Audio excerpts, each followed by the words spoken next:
Hi, this is Brian Bieron with Platform Economy Insights, and we're going to spend a couple minutes today talking about a really interesting development in Australia, which is part of an effort globally by large media companies to coerce large digital platforms, in particular Google and Facebook, to pay them money.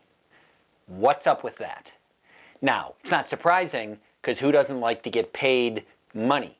But what's behind it, and why are governments pushing to require Google and Facebook to basically pay their traditional media companies and actually give them special preference to access to data as well? So we're going to start in Australia, but there's also a part of this going on in France. Now, Australia is a couple years into something called the Digital Platforms Inquiry.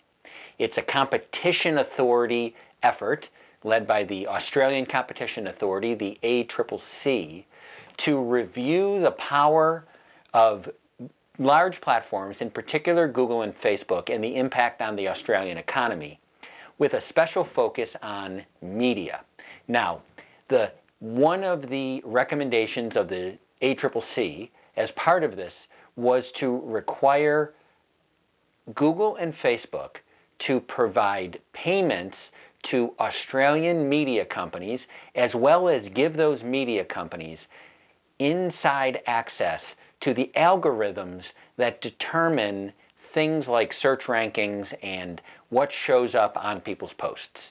This would obviously help those media companies do a better job tailoring their content to drive more advertising as well.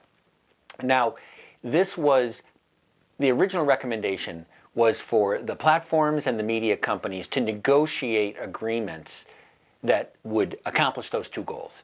Now, those negotiations did not work. Not surprisingly, the platforms think that this is a very unfair burden, and the media companies feel like they should get everything they can get.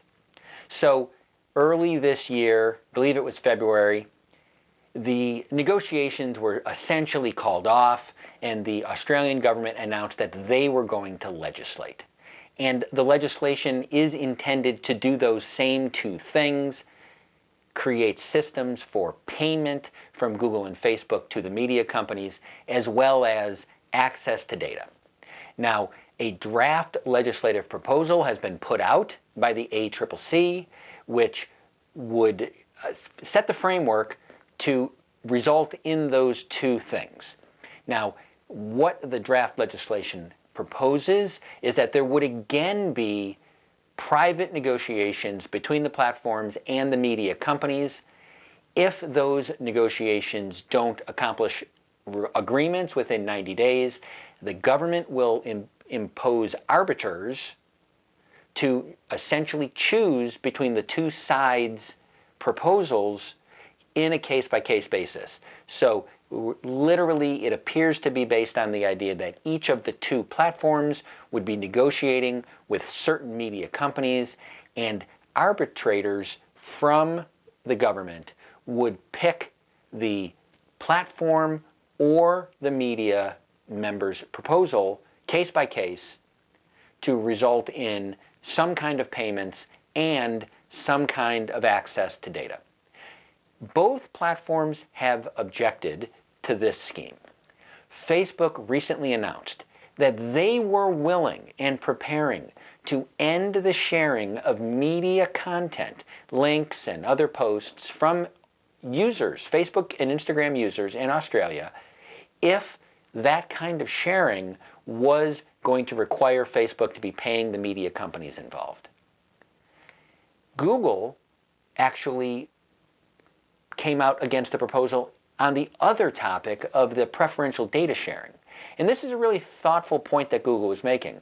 Essentially, Google said in a public posting that smaller content creators would be potentially harmed if large media companies have special access to how the Google algorithms work, because they could tailor their content in ways that other people were not able to do in order to get better rankings, earn more clicks, and therefore more money. And essentially what Google was saying was that this scheme would benefit large companies in the media space over smaller content creators.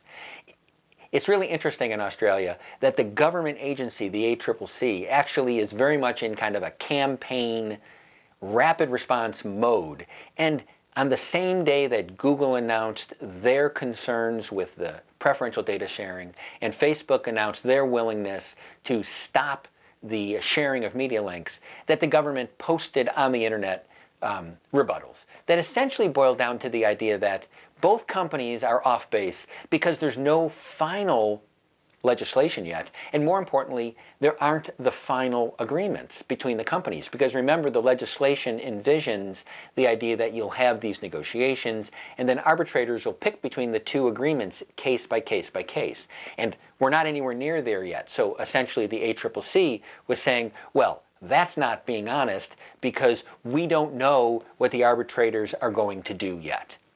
I'll say both companies probably have a pretty good reason to believe that the government arbitrators are going to pick the media recommendations, given the fact that along this entire way, the government's intention has clearly been to improve the lot of the media in Australia, give them more resources, because the government's been very clear that they believe that media is very important, independent media is very important for the social, political processes in the country, and that the loss of revenue because more advertising dollars run through the digital platforms that used to run through, in many cases, maybe media companies, that's hurting the media companies, but that's also hurting their ability to play their role in the economy and in the society.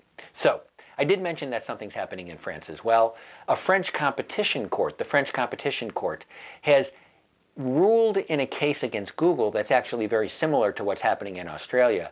They've essentially ruled that Google should be paying media companies when they link and provide snippets in Google News review, search results. Now, in other countries, Spain and Germany in particular, Google's response to that kind of mandate has been to simply stop including media snippets in search results. The French court preemptively actually warned Google against doing that, saying that if Google were to stop doing what the court is saying will require Google to pay the media companies, the court is likely to look at that as a competition law violation. Again, shockingly, the negotiations between Google and the French media enterprises don't appear to be going well. So, we're following this in particular because, number one, it's clearly spreading around the world. A number of countries, large media enterprises, and their supporters in government have been following what's happening in Australia and France and very publicly saying, this is a great idea, we should be doing it here. Canada is a great example. The other reason is that the same companies and others are tied into the whole digital services tax debate, and that is governments simply increasing corporate taxes on large digital platforms. Now, one thought, and some, I think, pretty smart analysts say, if governments want media to be able to have a new access to revenue, that maybe what they should do is divert some of the government's taxes over to the media companies in some kind of payment scheme, government to media. Now that creates worries that a lot of people have about independent media, but still, essentially, it's a more direct tax scheme rather than these sort of mandated revenue sharing schemes that are really kind of a tax by another name. Well, with that, this has been Platform Economy Insights, talking about the Australian effort to require Google and Facebook to pay traditional media fees when they link or have search results. And with that, thank you for listening until our next video briefing. Bye-bye.